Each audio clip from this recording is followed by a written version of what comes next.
Bienvenue à Izmir, à Smyrne, là où se trouvait l'église à laquelle l'apôtre Jean s'est adressé en premier depuis l'île de Patmos. Je me rappelle de la visite d'un éminent enseignant à Genève qui, dans une pastorale, nous faisait le reproche de ne pas préparer l'Église à souffrir. Eh bien, c'est précisément ce que l'apôtre Jean accomplit à l'égard de l'Église de Smyrne. Car l'Église de Smyrne, c'est l'Église persécutée. C'est l'Église qui vit dans l'affliction. C'est l'Église qui vit dans la tribulation. Et à l'Église de Smyrne, à l'Église persécutée, à l'Église affligée, à l'Église qui tutoie la mort, Jésus s'adresse à elle en l'assurant qu'il connaît ses souffrances, qu'elle vit et qu'il est le Dieu de la vie, qu'il est là avec elle et qu'il va la faire traverser à travers ces moments tumultueux, critiques et périlleux.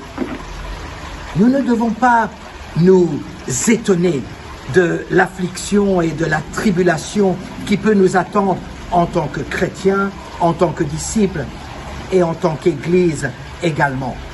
Je sais que l'Église de l'Occident vit dans son confort, dans sa sécurité, dans son opulence, dans sa richesse.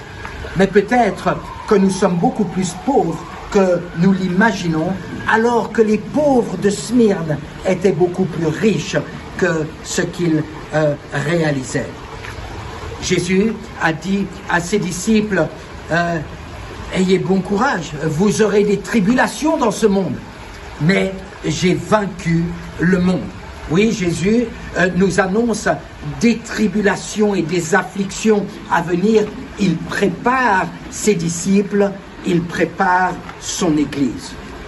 L'apôtre Paul fait ainsi lorsqu'il dit aux Thessaloniciens dans Acte 14 que c'est par beaucoup de tribulations que nous devons entrer dans le royaume de Dieu.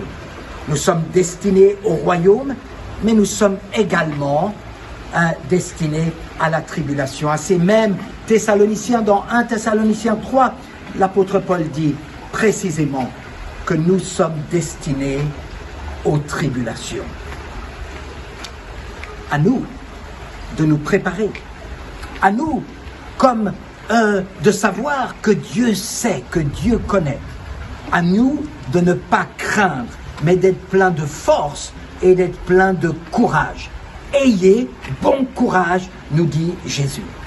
Et celui qui a marché avec les disciples, celui qui était le Seigneur de Paul, celui qui était le Seigneur de l'Église de Smyrne est le même hier, aujourd'hui et éternellement. Non seulement il nous dit que nous allons souffrir, non seulement il nous dit que nous devons nous armer de la pensée de souffrir, mais nous devons aussi nous rappeler que nous sommes destinés à vaincre et que si un jour nous connaissons la première mort, certainement nous ne connaîtrons pas la deuxième mort. Chers amis, à nous de nous préparer. Car tout le message de l'Apocalypse est une question de préparation.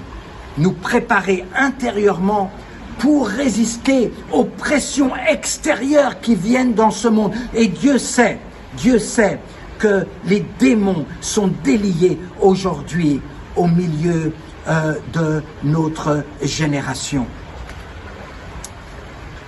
C'est à nous d'utiliser toute la liberté dont nous pouvons jouir aujourd'hui, tout en nous préparant au plan B lorsque ces libertés connaîtront des restrictions. C'est maintenant que nous devons nous préparer.